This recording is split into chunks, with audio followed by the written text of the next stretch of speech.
Hey guys, AuspiciousAussie here and welcome to episode 9 of my Everton series Football Manager 2015. This is the mid-season review plus the transfers that have occurred during the January transfer window. So yeah, we may as well kick it off with the transfers first of all, as I've even got a notification here.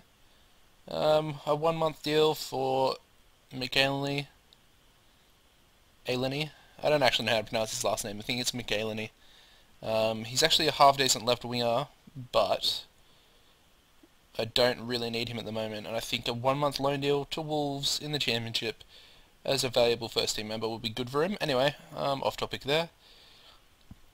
Okay, let's go through the outs first. I know you're all probably looking at the ins, but the outs, nothing really much happened. Mohamed Besic was the only player that was let go of, and he was let go of to Pescara for 4 million, so a little bit below his valuation at the time. He's dropped even further, but I think he was worth about 5.5 when I was trying to sell him. Yeah, he didn't really fit what I wanted to play. He's more of a ball winner than he is anything else, really. Could have been a half-decent right back, I suppose, but yeah, he's not too good going forward, so I decided just to sell him on. We'll get, a bit of a decent fee for him and try and spend it in other places. I was also trying to sell Darren Gibson, but nobody really wanted to buy him. He again was worth about 5.5, but no one would even take him for like 1 or 2 million, so quite low, and no takers. The only player I brought into the club was Christoph Ayer from Start, the Norwegian club, and that was for £1 million. As you can see, fairly decent 17-year-old.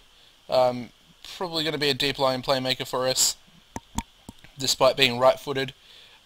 He's fairly strong, so I think he could be, quite good defensively as our deep line playmaker, because the mentality is set to defend. So pretty decent, very good vision as well, which is one of the reasons why I signed him.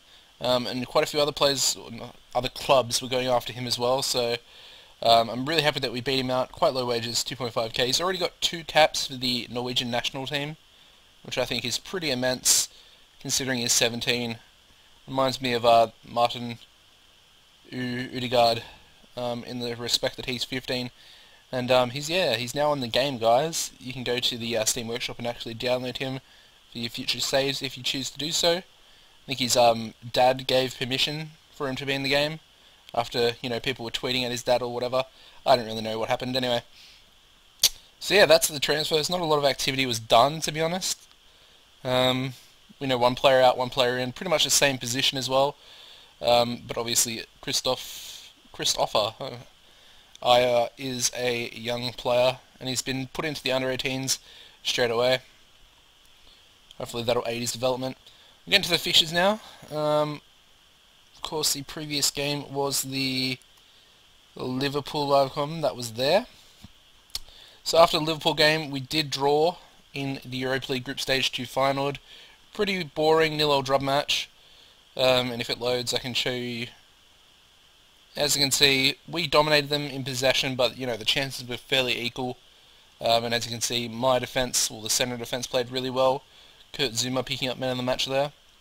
We then followed that up with another 2-3 or 3-2 loss at home to Chelsea, who were the league leaders at the time. As you can see, pretty disappointing. We kind of got romped. Diego Costa got a brace against us.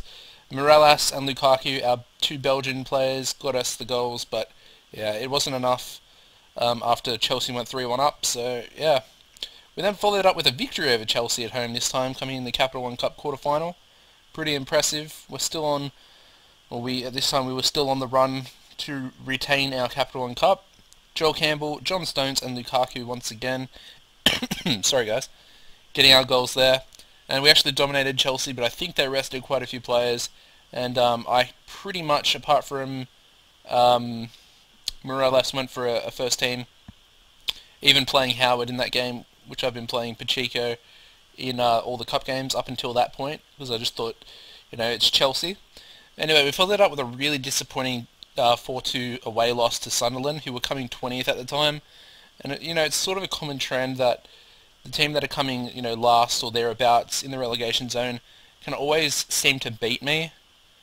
It was really disappointing, and as you can see, Kurt Zuma and Leighton Baines got our 2 goals within 2 minutes, and yeah, they got a this guy is not very decent either.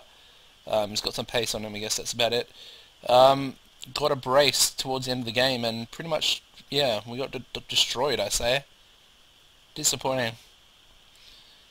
We then bounced back and beat Aston Villa 2-0 at home. Pretty decent game. Lukaku and Campbell once again. And the stats were all kind of in our favour with our defence, standing out immensely. John Stones and Kurt Zouma, 7.7, 8.1. Zouma with another man of the match performance. Very impressive to see, despite him not being one of my actual players, being on loan from Chelsea. The next game, another disappointing 4-2 loss, this time against Bournemouth, who were the newly promoted club to the league this year. As you can see, they did sign West Ham's Sarko, so yeah, he's a natural goal scorer, as he is in real life. And he got a brace against us. Lukaku got a brace for us, but yeah, wasn't to be. And Callum Wilson and Mark Pugh got the other two for Bournemouth. We then bounced back once again, the same results. A 2-0 victory at home once again. Ross Barkley and Lucas Romero getting our goals there, keeping Southampton to 0 shots on target was very impressive. Before we lost in the FA Cup third round away from home to Tottenham. Again, Danny Osvaldo, Christian Eriksen right at the end of the game. Dominated possession once again, but yeah, Christian Eriksen absolutely destroyed us that game. Assisted Osvaldo's goal and got one himself. We then went to Premier League action at home against Swansea. Could only manage a 1-1 draw. So as you can see, the league results were starting to deteriorate quite fast as well. Key got the only goal for Swansea, sorry, and Lukaku got our only goal.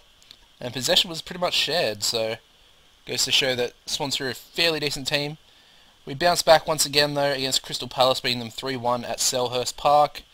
Romelu Lukaku with a brace and Kevin Mirallas scoring 3 goals from our 3 shots on target, so I guess I can't always complain.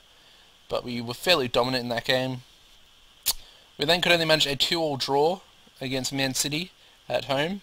Really disappointing though, as you can see. John Stones and Lukaku got our goals, and Yarmolenko and Jovetic in the 87th minute got the equaliser for Man City. I think we did have a player... oh no, wrong game. I thought we had a player sent off, but Romero got injured and was out for about 7 weeks, I think. So that was a bit of a big loss coming at that time. We then faced Newcastle in the first leg of the Capital One Cup semi-final, and as you can see, we did win 4-1, despite Coleman being sent off in the 63rd minute. Lukaku got a brace, Jagielka in the 86th minute, and Kevin Mirallas in the 93rd, and Remy Cabello got one and missed a penalty, so pretty good to get that win there away from home. Put us in a good stead. Jagielka with a 9.0, very impressive in that game. The next game we actually won as well, 2-1 at home. Very good. Tim Krul own goal, Romelu Lukaku. Siem Dion got their only goal from their first shot on target, which was pretty disappointing, and Bentaleb got man of the match performance for that game. We then bounced back in the league after a fairly disappointing run of results. We got another win against Stoke coming away this time. Phil Jagielka in the 90th minute again picking up another man of the match performance. And we once again shut another team out without any shots on target, which is always good for me because it means I won't concede a goal. And yeah, that is basically it for that fixture roundup, guys. Have a look at the league table now. As you can see, we are currently in 5th place. We do have a game in hand on Arsenal, and we do have 3 games in hand on Tottenham, and 2 games in hand in terms of the top 2 as well. That took a bit of wording to get out. So we currently sit on 45 points. We could easily go ahead of Arsenal, and we could definitely catch up to Tottenham. So, the race for a top 4 spot is still alive, I believe. Man City are on level points with us, but we do have a game in hand on them. So we could potentially go 3 points ahead. It was really disappointing to lose to Man City at that time, when we got that 2-2 home draw. Because we obviously could have pushed on at that time. Those 3 points would have, put us in a lot better stead. We probably would be 4th now, obviously. So, yeah, really disappointing, especially to lose to Sunderland as well, and Bournemouth. They're both fairly low-down clubs, and yeah, just disappointing to throw results like that away when you would be expecting us to, dominate, even though it is away from home, and not concede 4 goals. But anyway, We are also in the Capital One Cup final, sorry, and we are facing QPR. So have a look at that now. As you can see, Lukaku's pretty much at the top goal scorer. He's one off Jordan Rhodes from Blackburn. So I mean, QPR are a very they're a half decent side on the game at the moment. So it's not a massive what am I trying to say? It's not a result we're massively expected to win because they could upset us. We are favourites, but yeah, they could always upset us. And in the Europa League, we do have Sporting, obviously the Portuguese team, and they're a pretty decent side themselves. They've still got some good players as well, which is a little bit worrying. As you can see, they've got Labyad, who everybody should know, William Carvalho, who was linked with Arsenal as a defensive mid at the start of the season. Who else have they got? They got Diego Capel, everybody should know him. Freddie Montero, I think he was from Seattle. Yeah, I'm good. I know my players. And yeah, Rui Patricio, the goalkeeper, everybody should know him. I've signed him in past FMs as well. So yeah, they do have a decent side, and it's going to be a very tough, two-legged affair, but I expect us to get through.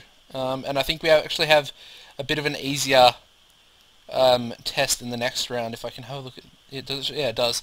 So in the next round, if we get through, we have got either Cuban or Standard, so fairly winnable game there if I get through.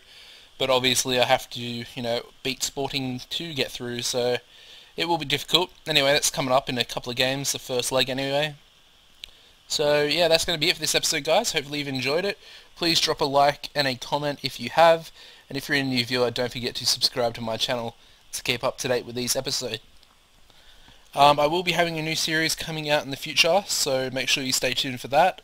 It'll be very interesting. It's something I've never really done in much depth, and I've never done a series on it before, so I think it's going to be a big hit. And it's with a fairly decent team as well, so yeah, make sure you look out for that, and subscribe if you're not already, like I just mentioned before, and you'll know when that comes out. So goodbye, guys.